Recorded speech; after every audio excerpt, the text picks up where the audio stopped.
Oh, okay. Somebody insuring me? Yeah. Yeah, I did start. Hey everyone, this is Dave. This is Dave. Hi, He's Dave.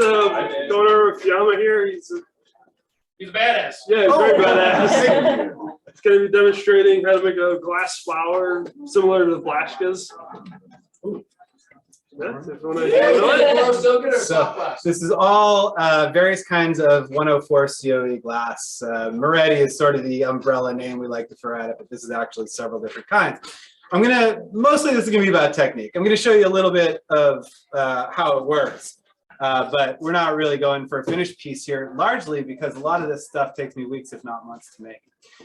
So start at the beginning. The Blaschkas, as a fair amount of you guys know what I'm talking about here. For those of you who don't, there were a father-son pair of model makers. They were originally marine model makers who became botanical model makers for Harvard around the turn of the century. That is the last one, so the 1900s.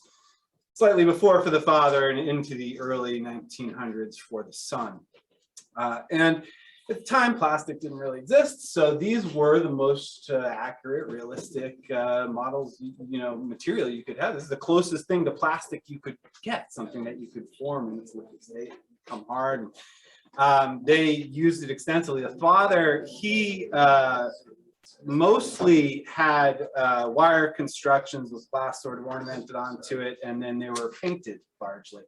As time went on, and it became making the botanical models became their whole career. And they, evolved, and particularly later on, the son started using enamels to color most of the glass. They would do everything in-house. They made their glass, they made their color, they made everything. You can actually go to Harvard and see their tool bench, and if you haven't, you should, because it's so cool. I mean, the whole exhibit is just mind-blowing, and the rest of the museum is pretty mind-blowing. Right. So Can I nice bonus. just interject something? Yeah, of course. One time I was so lucky, I got to bring that table from Corning in my car to Harvard. Really? And underneath the table was all these paintbrush marks. Wow. From the Queen's enamels. brush or something. Yeah, That's so and cool. Harvard washed it off. Ah. I didn't know any better, but I took pictures of it in my car Monsters. before. Yeah, but yeah. They have little crumbles of bits of glass sitting out on that table that I guess is there. It's like I would get my eye teeth to get a hold of those and try and figure out what's in them. But anyway. Wes Fleming said that when he gave us a tour, that if you look at the accession numbers on the models, and you will see a difference between the early numbers and Yeah, the late sure. numbers, a tremendous difference Yeah. in technique and detail. Yeah, And it was like, once he told us that, we're all like yeah. looking. So pay attention to not just the glass, but at all the descriptive material, and look at those accession numbers. The early numbers will have much less detail than the later numbers. So, my approach to the thing is I'm not necessarily interested in digging up history. There are far better people at that than me. I was interested in why. So Roger Paramore, many of you know him or whatever, it said to me at one point many years ago when I was a kid, he's talking about them because they asked him, what do we do? These things are starting to break down and degrade. And he was like, yeah, good luck with that. Because nobody can really do what they did. I mean, they were doing things that still, despite far better glass and, the kind of torch equipment we have, which so superior to what they had, they were able to do things that we still, many of us, or the glass world in general, probably can't replicate. So I was interested more in that and what they were doing that was so unique, and some of the tools and techniques that they were using that were powerful enough to be able to do that stuff 150, 180 years ago. And so I came down with a few basic techniques that I really think that were sort of, in my mind, pretty fundamental to the whole thing. So one thing you'll notice about a lot of them is they're big. I mean, these things are sort of big and massive, and these guys were working with like glorified candles with air blowing through it. How did they make these big things, and how did they not shatter them all over the place from thermal shock? And the answer, as far as I can tell, is everything's hollow. It's all opaque. The enamels really are very opaque and make it so that visually you just can't tell. These things are very light, very thin, very, very thin, and like eggshell thin. A lot of these huge plants. And so I started working on some stuff like that, and that's what this was the result of here. This is a hollow stem, and this was made with the blown. This is all 104C. Well, no, I attached it to the foot, so I'm guessing it was 90 COE or whatever. But I work with about 1,000 different types of glass. I lose track.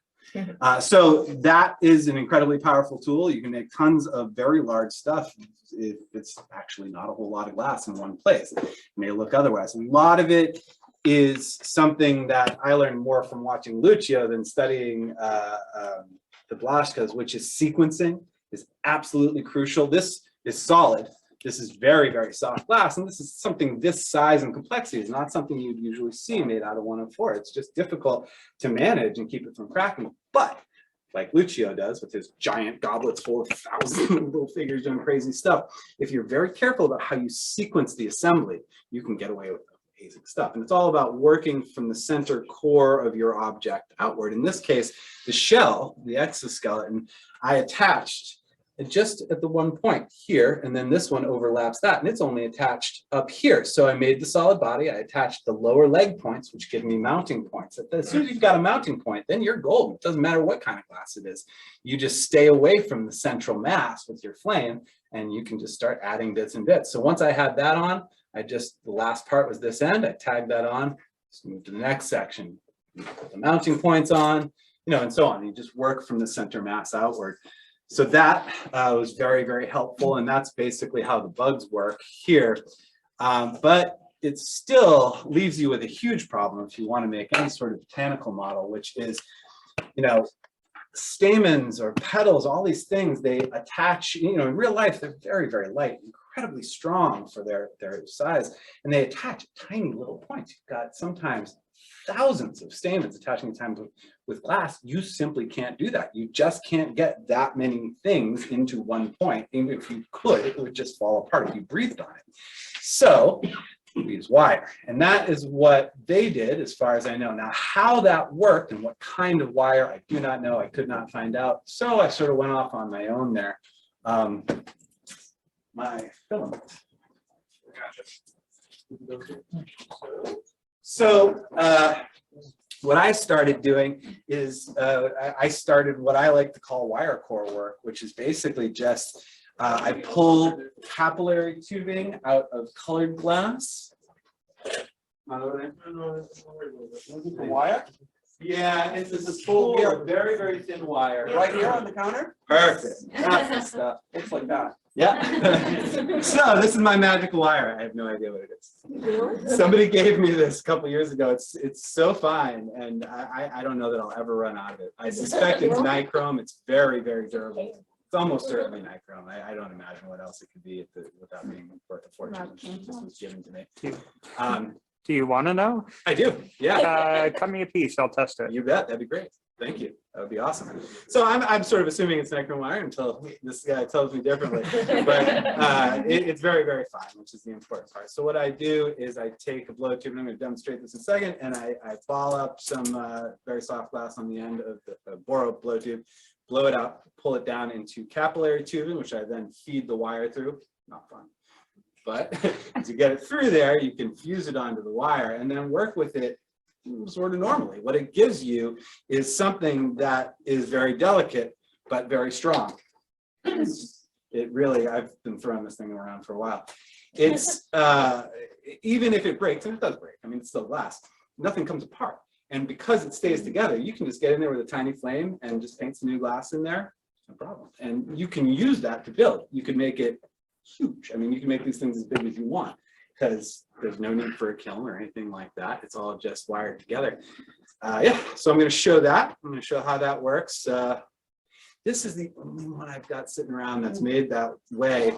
And this is pretty crude by the way I do it now. It's all just one color, and these are all dead straight. I put a little gesture in them, whatever. But what's neat about this is what I did here.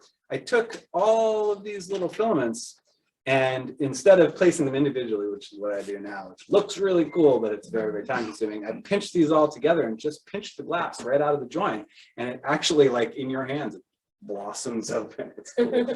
And it's pretty quick. In the case of the leaves here, what I've done, and I'll demonstrate that too, is I've taken just a little bit of my wire core filigrana and I've laid it onto the end of each one of those leaves.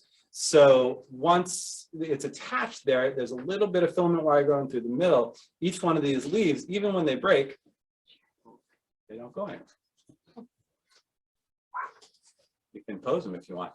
And then I also played around a little bit with actually making posable. Now, the third thing, which they sort of third major component of all this, which is visible here in the butterfly, is they're working with enamels. Enamels are essentially glass that's been heavily doped with colorants. And, you know, that means you can use very thin layers of it to do pretty cool work. In this case, you can see I've got gradient fades going on here, and this is an actual butterfly wing pattern. It is literally copied directly from a real butterfly. It's a tree nymph. They're actually white, not blue, but they look very much like this. Being able to layer in my case, I use an acrylic binder with very, very, very finely ground glass. And it gets so fine, it's still so dense. You can paint with it, you can airbrush with it, you can put resist on and peel it off, I mean, and get perfect representation. You can see those lines are pretty darn clean.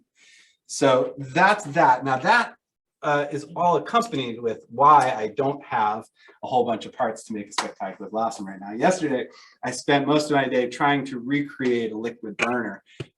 They worked on paraffin-based burners, and well, it's around here, it's back there. It's basically a bottle with wicks in it and you blow air across it. I made one with like duct tape and chewing gum about 3 years ago and it worked perfectly. I made a nice fancy one with all sorts of new equipment and it totally failed. Do you need this for tray of stamens over pistols? Yeah, I do. Thank you. Something like a Betty lamp? What's that? Something like a Betty lamp? A what? A Betty lamp. I don't know. Which is a pair of, yeah, well, Oh, I didn't know the term. Yeah, so I copied the basic design just off of, yeah. So I put flat wicks in a circle around this, and then I have air hoses or air nozzles that just blow air through it.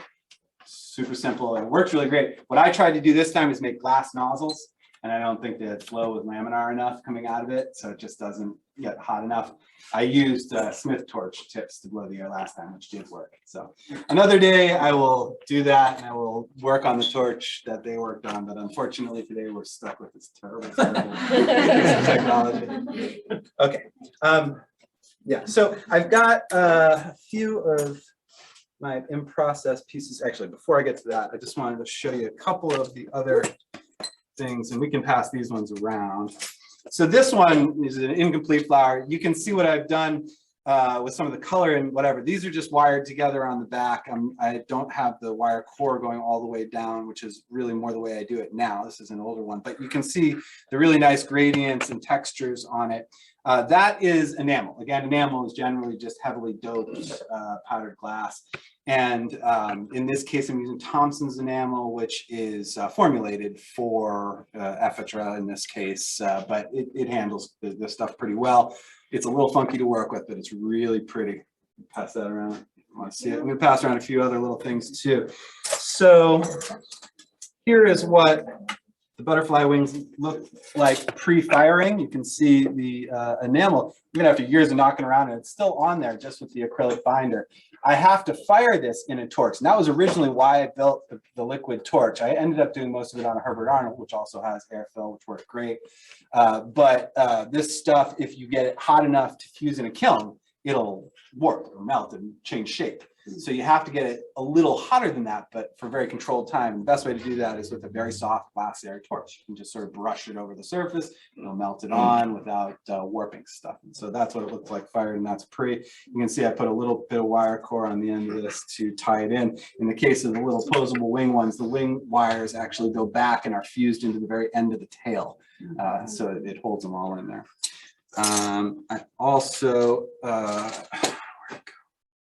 have the other one. Oh, well.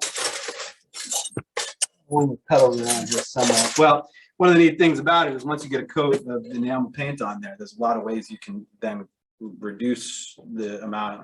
I get really lovely veins and leaves just by dragging a toothpick through it, stuff like that. It's really cool. All right, so let's blow some glass here. All right, so what I'm going to do first is just a real quick demonstration of the technique I use to make the wire core filigrana, which is really sort of the basis for all of this. It is very simple and fairly easy. Is my little blow tube I was just using back there, Alex? This might work. Yes, there you go. Thank you. So, Boro blow tubes for soft glass is fantastic. It's a lot closer to compatible than it would be if it, you're using metal, but not so close that it won't pop right off as soon as you're done. Works very nicely. I'm just going to coil pot a little of this up on the end. This is not my torch.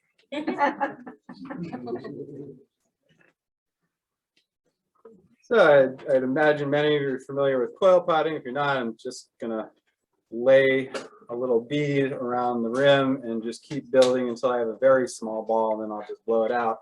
At that point, I will pull it into capillary tubing. I'm not gonna sit here and make you watch me feed wire into it because that's painful, but I do have some finished ones here with wire in it, so I can proceed to the next step and show you how I fuse it. If you've done a lot of coil potting with Boro, you really have to go very perpendicular with the angle here because it stays fluid so much longer that as you coil, it'll want to collapse on you. So if you're real perpendicular, it'll keep the main mass over to the side. And then close it up. Neatness does not count for much for this. You're just going to ball it up anyway. But it's nice to have a little bit of an air passage. Neatness really extra doesn't count on this one. If you've never blown soft glass on the end of a little tube with the torch, I recommend it just for fun, even if you're not going to try this. It is a totally different experience.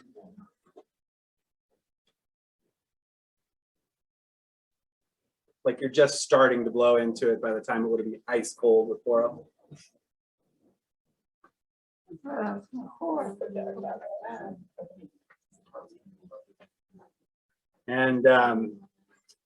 when I do these and I'm actually making a blossom, typically I'll make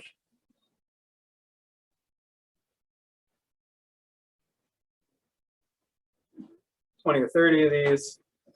Pull them all out, wire them all up at once. It's the only way you can do it even remotely quick enough. One thing that's really neat about it though, so in this case with this really super fine wire, that once you start assembling it, the wire sort of naturally, you'll have it layer over itself in a couple places. And as soon as that happens, it just becomes incredibly strong. I got stuck, but being ready, it's going to keep going. So that's a tube, except at the end where I probably closed it.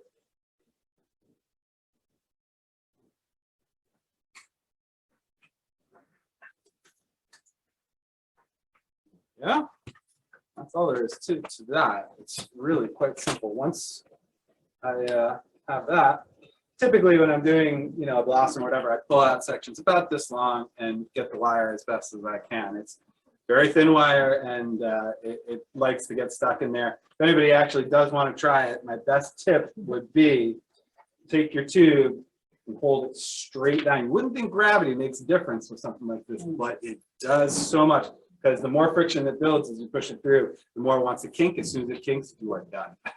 So I usually will just feed it through. If it kinks somewhere, I'm halfway through, I just snap it in half, pull through and start another one. Little practice, it goes fairly quick. It's not so bad. Once I've got that, I have pin vices.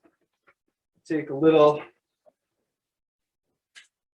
bit of the wire, shove it in there on either end.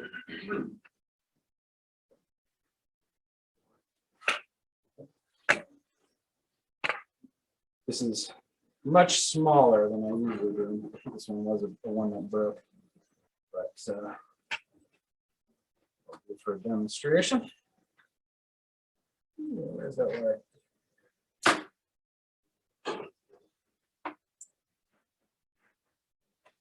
And this bit is a little bit tricky because for those of you who don't know, all of these beautiful colors that you can get with these softer glasses are often very prone to reduction.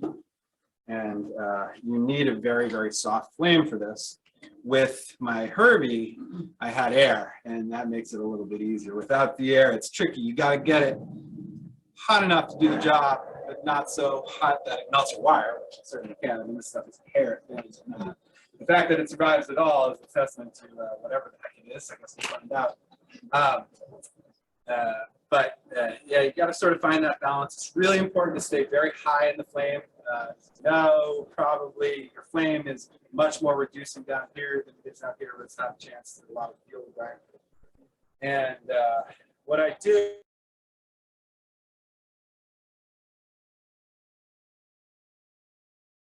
if I skip ahead a little too fast or do an angle, I tend to catch big bubbles.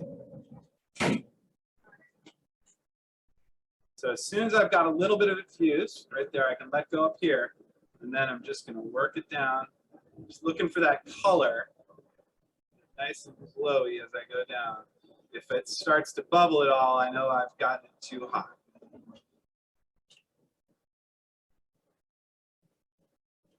Now I have a section of wire core filigrana. So from here, stuff cools almost instantly. So then I can start making stuff. Now, What are you using to hold the wire? these are just regular pin vices. They actually come with these torches for cleaning. But yeah, this is a cheap hardware store pin vice. They're like $5. You can get them on Amazon too. And there's my little piece of wire core filigrana. This is now more or less on break. So from here, I make my parts. In this case, I've got a few of them sitting down here, which I'll assemble with that one. I was going to assemble with one I threw across the table, if somebody can find it. Otherwise, I'll stick it back together.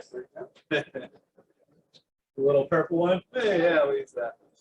Okay, so from here, I sculpt each one of these little bad boys. This is actually cool. It broke, so I'll repair it. Show you.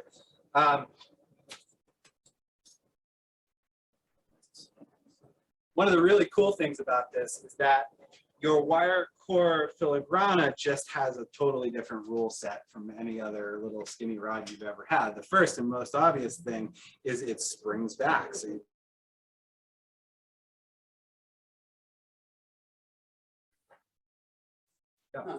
So there is one thing. Another very cool thing about it is that once those wires are layered over, even two of them together, it becomes almost impossible to get the thing apart.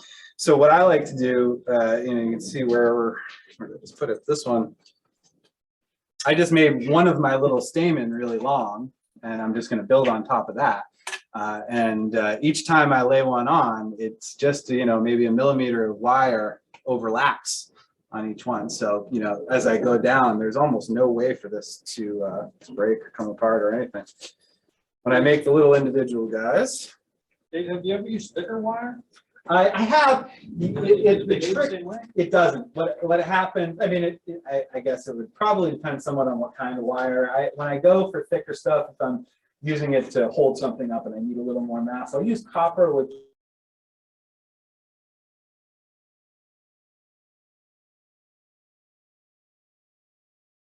is these little corbets here are ephetra, and they have a wire fused into them, and it runs through the flower, which has a tiny little hole, and then it runs into the stem, through the stem, and down into a ball at the very base.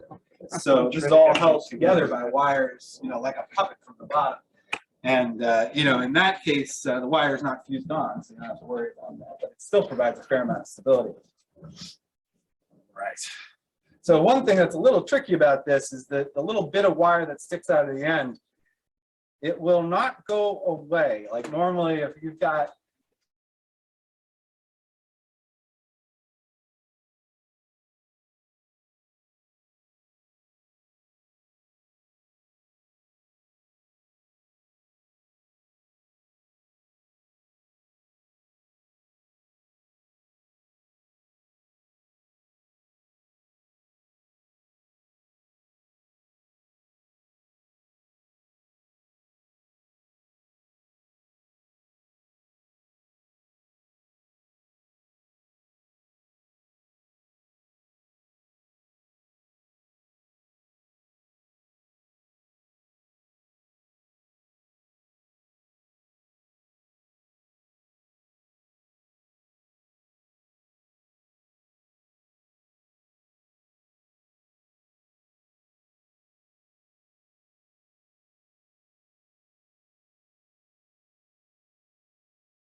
separable.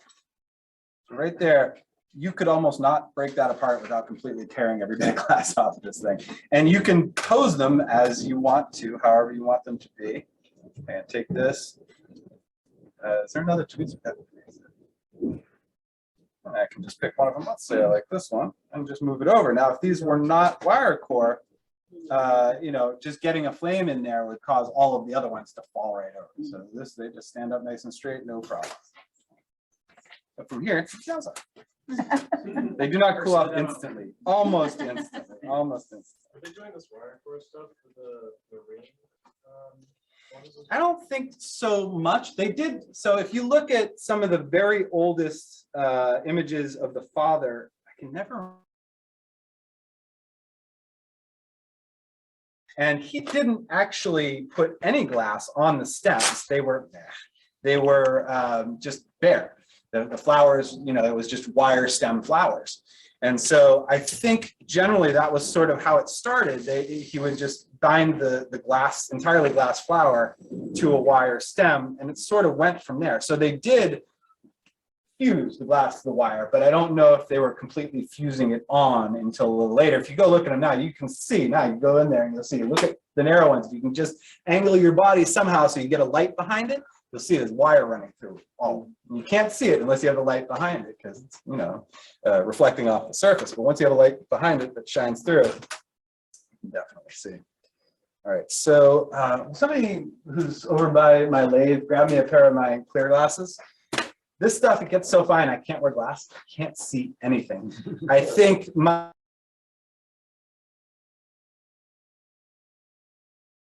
Works in 90 and he says he doesn't wear any protective. Oh yeah, no, he said when I went to his house, he's like, yeah, glasses are for blower workers. Right. So I made this yesterday and now I'm gonna go back to work on it, which with Moretti, you would think would be sort of an unheard of process. It would be generally nearly impossible, but even if anything breaks, it just doesn't matter. Do you always add one at a time, or do you ever take a No, bunch of them? Yeah, I do. That's what I was saying. I usually bundle the little bundle of 3 I just did. I sort of mucked up. But yeah, I usually do bundle them together. Although honestly, it's not all that much faster. It helps a bit. This, no matter how you slice it, is a very time-consuming process. And stuff.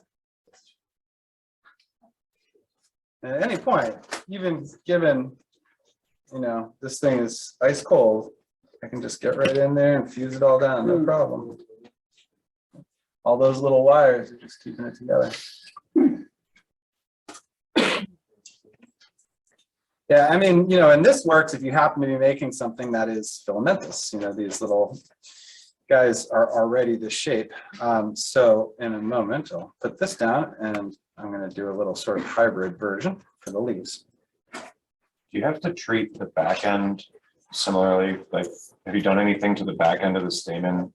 You said you had to cover the front end with glass. Yeah. So what I do, if you look very carefully at one of these, oh my God, these are not my tweezers, not my bench.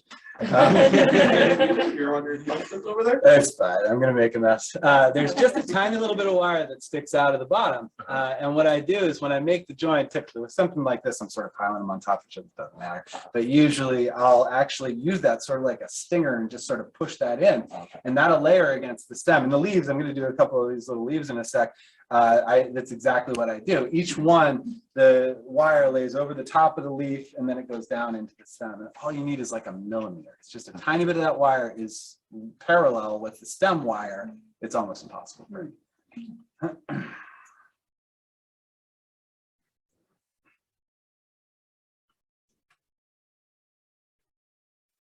And then, you know, as again, if I don't like how it's looking, I can just come in here and move things around. Now I'm being pretty ham-fisted with everything I'm doing right now. I'm usually much more careful and using a much finer torch. They will stick together, obviously. But the nice thing about the wire is it stays put. Like as soon as I you know, let's say I'm just working on this last one here and I want to have it, let's say I want to have it peel all the way out. So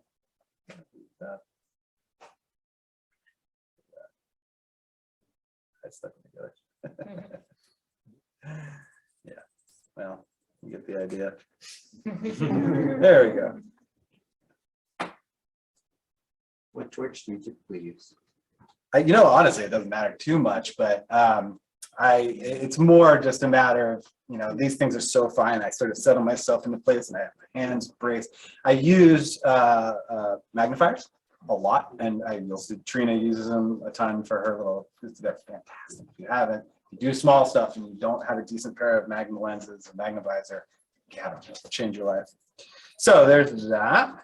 I'm gonna get, will you grab, Alex, will you grab the green Thompsons back there? Thanks. So, yeah, if you could. Thompson's, as I said, it's enamel. It's different than a lot of enamels. If you go buy some Roche, it's not going to quite the same, regardless. But and I wish I could tell you chemically why that is. I don't think Thompson's can tell you. I've talked to them several times, and like the people who work there, they came up with the formula. The guy who came up with it 9 years ago. I had one person tell me that the main difference between the aperture compatible and whatever was lead content, and then the next person I talked to said, we haven't put lead in our glass for like 15 years. So I just sort of gave up at that point. But I will say the Thompson stuff is more glassy. That makes sense in my experience. That Roche stuff probably is more heavily doped. I know that the base glass for most enamels, I believe, is more silicon glass. Maybe somebody can correct me on this. My understanding is that you need something with a little bit of a lower COE because all of the colorants that you're putting in there are so heavily doped that it makes it much higher COE. So it kind of balances out a little bit. That's my understanding. But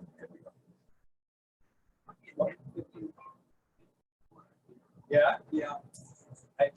I'm pretty sure Thompson's uses something a little different than some of the other guys. Like the cheap disposable plastic. Yeah. What I can say definitely is that Thompson tends to be a little less, a little coarser, and it tends to be a little bit more stable.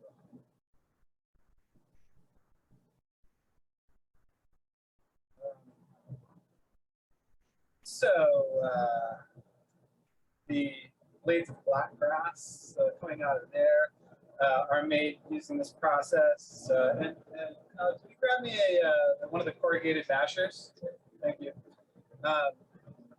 It's weird stuff to work with. It's very short. I mean, very short. You all know what I mean by short, which is to say it's no stiffer, or the COE is the same more or less as the glass I'm putting it on, but its window of workability is like 7 seconds.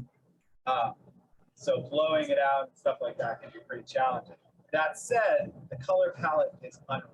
Like every color you wished you had, even with Moretti, even compared to Moretti, you just get incredible density. And on top of that, if it's something you're looking for, like I often end with this, it gives a slightly matte finish. It's not super glossy. You can get it pretty glossy if you cook it really hard. But you can, especially when you pull it out, you get this really nice matte finish, which I really like. I mean, when I'm trying to make something look like flour, as pretty as the glossy is, it's not so. That's true. That's all right. I can do this work.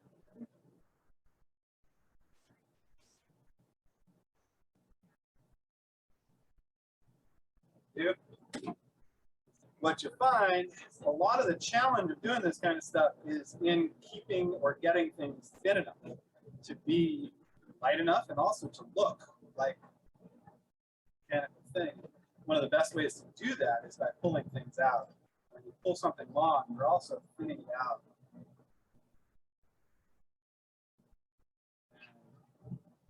See, yeah, it's really nice texture. I'm gonna let that cool off a little bit while I pass around. So yeah, let's do When you did statement, were they hollow or these? Yeah. Those are wire core, so it's fused onto the wire. Oh, really? Okay. Yeah, you can, and with these, all the stems here are hollow, and I do run wires through it. In this case, because I'm pulling the boro onto the little softer glass cup, and all of this is actually Thompson's over.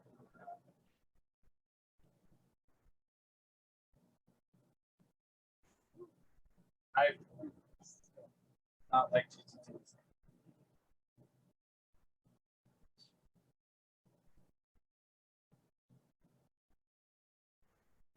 So I've also got some neat little mushrooms in here. These are all boro, but using some of the same technique. Pass that one around. Basically, all the lamellae, the fins there, I pulled out with the same process, and then I lay them onto the other side of the cap and flip it. Curl the cap kind of down over the fins.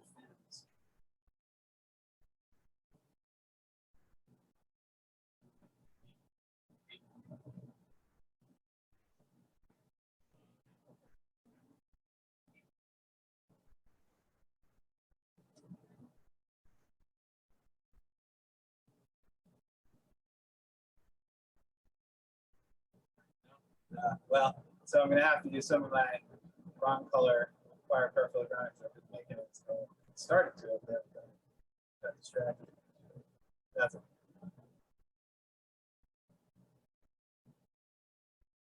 That should work. Yeah, it's regular.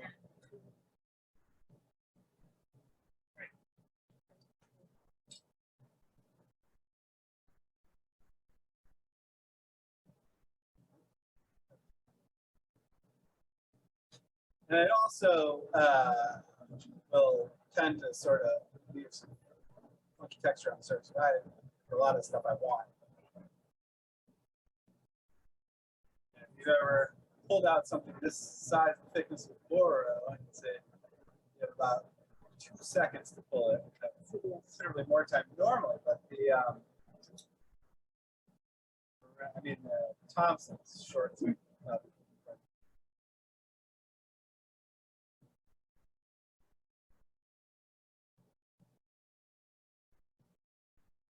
Yeah, this is all, I brought this here.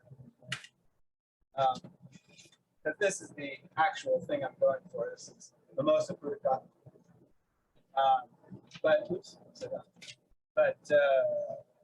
When I work on one of these, it's basically, I think, no way I can try to count the hours and make it into money.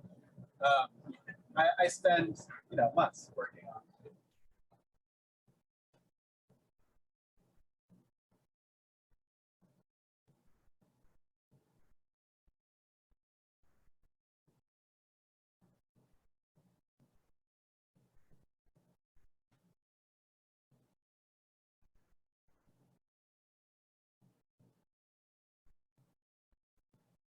So normally I would have some matching wire for, put regular green on here, because that's what I got.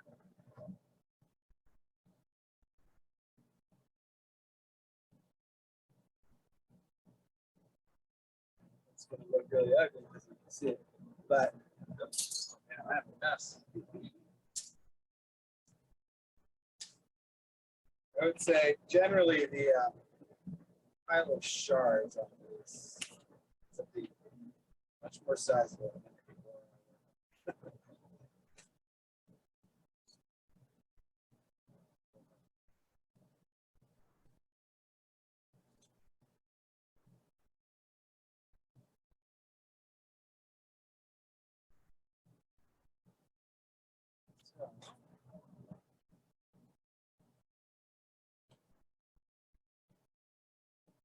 Lay it on like that. Now you're gonna have to imagine the stringer is the same color as the leaves.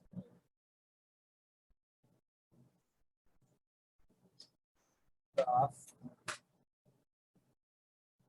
Usually I'll smooth it in just a bit. The wire won't smooth it on its own. You gotta push it down. But once you push it down, it actually goes on nice and smooth.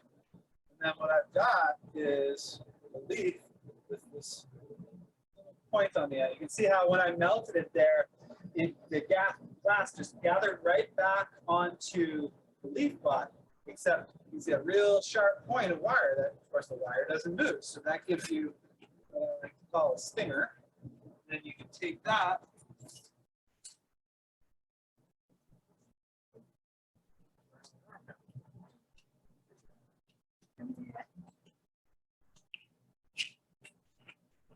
push it in, right? Body, whatever you're attaching to. Now that tiny little nothing connection is possible break. So when I'm doing something like this, where there's, 100 leads in a single compound lead, 100 leaflets, knowing that the middle one is going to break off, I think it's pretty valuable. I think that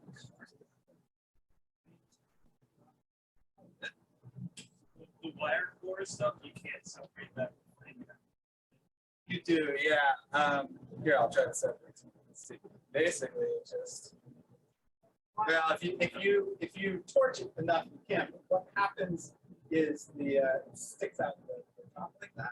The point there, and sometimes it's okay. But those things, if you're trying, like I was doing on the steam, it's a little bit of a pain in the butt to get it to stay on there once you heat that. Yeah, But I found anyway, when you heat it up a little, if you try to clip it like this, usually what happens is it chips out a bunch in the area there, so you still have a lot of wire in there. But if you heat it for whatever reason, and then grab it while it's still hot, then you get a nice clean.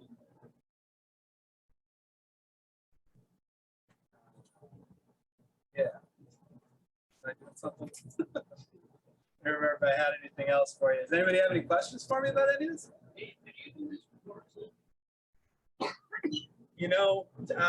I've tried a little bit. The problem I ran into was that infusing the wire down on the boro, it tended to want to melt the wire.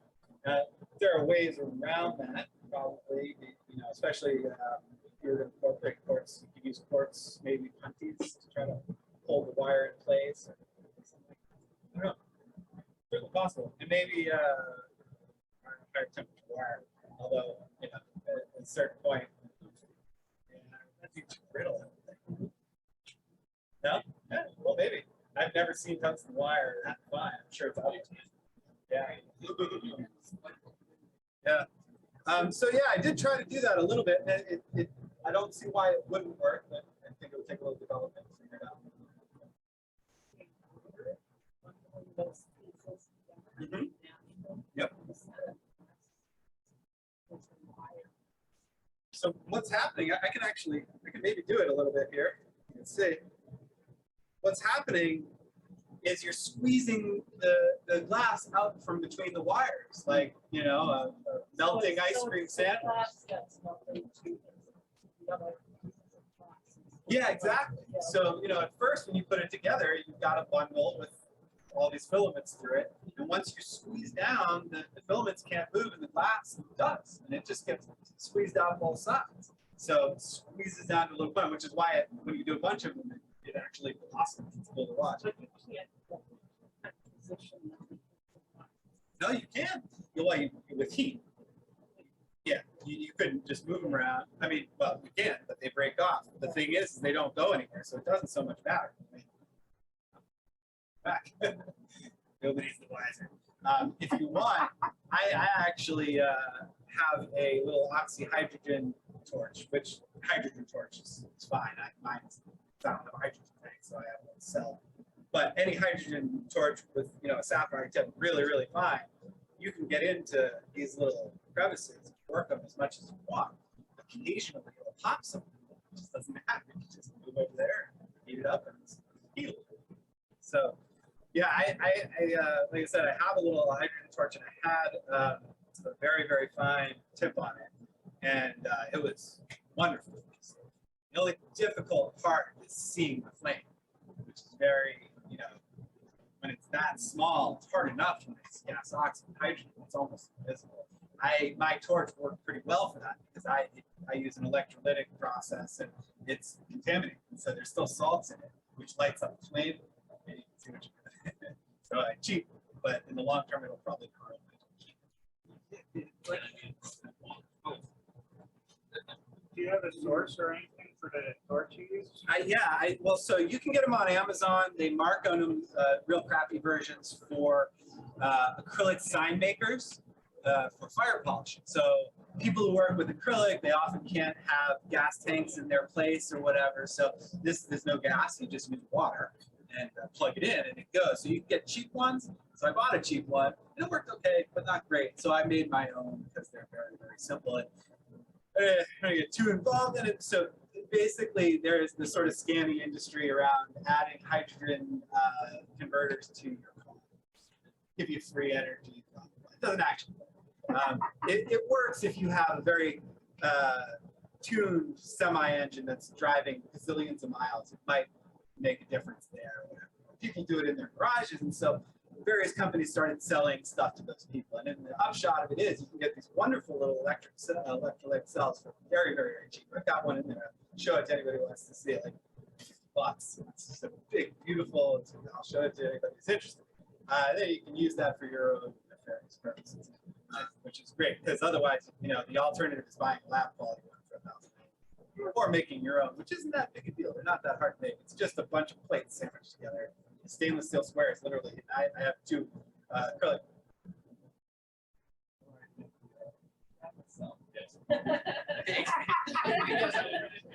Like that, I got ahead of it. Okay. So I'm just going to see if these are sort of small. You know what? Actually, instead of using these stupid things, I'm just going to break one of these up and blossom it.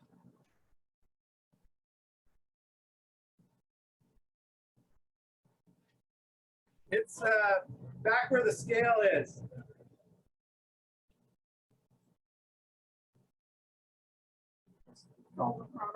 I am. I'm going to clip them. I'm not. This is just a quick version. I would not know to do that. Although when I've done ones with lots of statements, I have broken up like this. Thing is, I need to add a little tip to each one.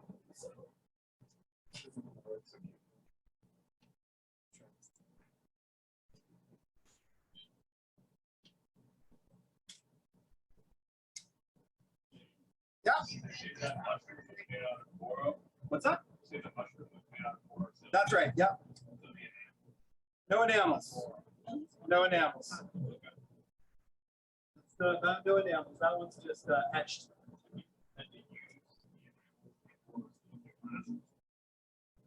There are enamels that are formulated for porcelain. There are enamels that are formulated for porcelain glass. There's a very limited color palette. Typically, it's the type of stuff that you would find on Pyrex measuring dishes and that sort of stuff. So it's like limited to black, red, whatever. And you can only buy like a zillion pounds of it at once. So the answer is they exist. But what I did, so I actually have done a fair amount of playing around with that too. I made my own. And what I did, and I would highly recommend doing it if you have access to a ball. If you do not, then you're going to waste a lot of grit getting there. What you can do is sift very, very fine grit into its finest. It's usually most places you buy it from, their finest grit is whatever grit and then fine. And there's usually lots much finer in there mixed with whatever grit it is. So you get the very fine sifters. I can give sources for that if you're interested. You can sift out the finest stuff. What you really want to do is put it in a ball mill and you get it all out at 2,000 or something like that. Just mix it with an acrylic binder and you can do almost anything you want with it. The trouble you run into is the colors aren't nearly as dense as they would be with enamel. So somebody like Kurt B, who does all that stuff, I'm guessing he's doing it all with cobalt, turbo cobalt, because you don't need much of that stuff. So that's what I did, and I actually have some around here that I'll track down and see if we can. I can show you what they look like. It works great for only those incredibly dense colors. Everything else, just too thin. So I'm just going to take these and try to pick them up on here.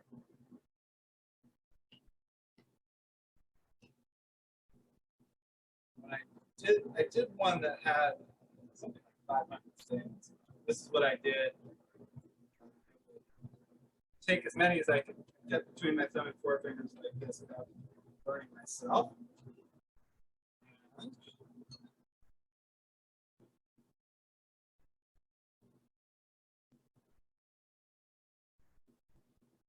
Do this on stiff torches, a little narrow. Yeah, it's I'm not trying to make it so good. So those are now together. Never ever.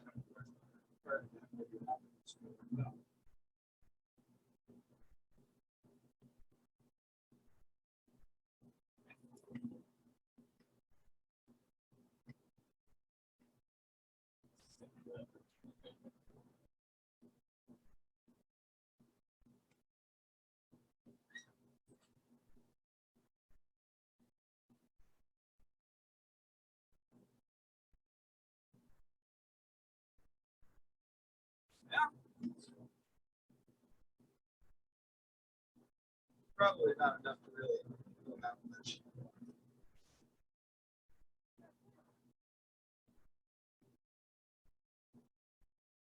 Each time I squeeze, I'm just sort of grabbing the flat side. And each time, a little more of the glass squeezes out. Now, this is not going to be all that impressive because it's only a couple of them. But you can do this with an unlimited number, as far as I can tell. Like I said, I did it with about 500 of them. So in this case, they didn't bloom out much because there's just not enough of them to squeeze each other apart. You can see all those wires are now contained in this, millimeter, half a millimeter there. So, and that, with this thin wire, you could fit thousands of those little wires into a spot half a millimeter wide, which means you can join 1,000 petals to a flower successfully. It'll look like. So that's it.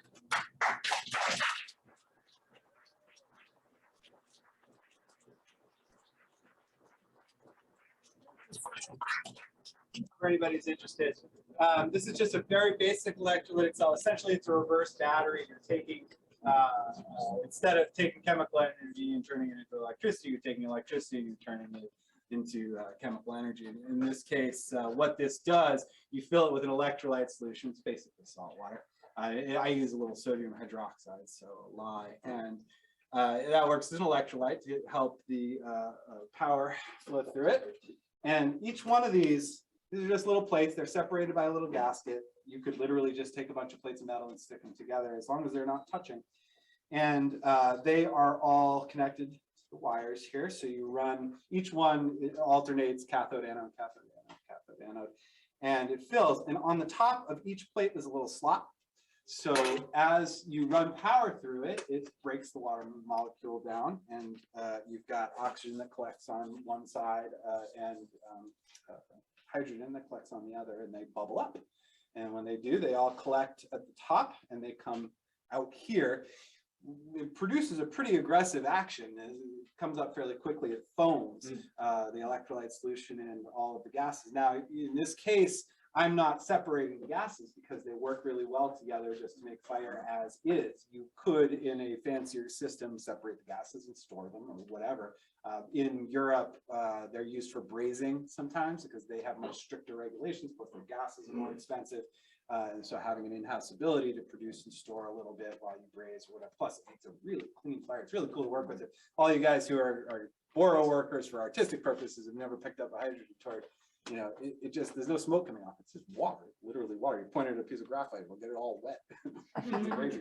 So anyway, the electrolyte solution and the gases bubble up into here. They drop into a little reservoir. The fluids go down, the gas stays up and goes into another chamber where I bubble it through a little alcohol that cleans some of the electrolyte out of it. And then you just burn it. You want a real good check valve on there because oxyhydrogen is nasty stuff, very unstable. It will blow up. Yeah. So that's one of the reasons why you never store oxyhydrogen together. You have separate tanks or whatever. And I would never use something like this to store any of the gas. You use it as you go, which means you need to control the volume somehow, which we do by controlling the power input. So if anybody's interested, I built a power supply back there for it too, but it's a pretty standard power supply. Just uses PWM to raise and lower. That's pretty much it. You put it'll make a little tiny flame forever. It's a little tiny 3,000 degree flame. Very, very hot. It's really nice for getting just the thing you want hot. I mean, just like it's a needle. And for us boro workers who, again, with the artistic stuff, we're generally a little bit more rough around the edges and not used to having that ability of precision. It's pretty sweet. You can get in, and it's not just being able to just heat something small, but to not heat the stuff around it. I mean, sometimes it's the difference between being able to heal some tiny little error or crack and not blow up everything around it. Pretty cool. Weird. It's a very unique kind of heat. Yeah, it's very focused, extremely focused. So, well, I want to say, I mean, if we're all done today, we're nearing it. And do you have a question? I just want to gauge that. Oh, good question. I can measure it for you. You can check it out if you want. I can measure for you. I got a caliper. My fingers don't count then. I was just saying on behalf of Fiamma and everybody here, thanks for coming, guys. This is a lot of fun.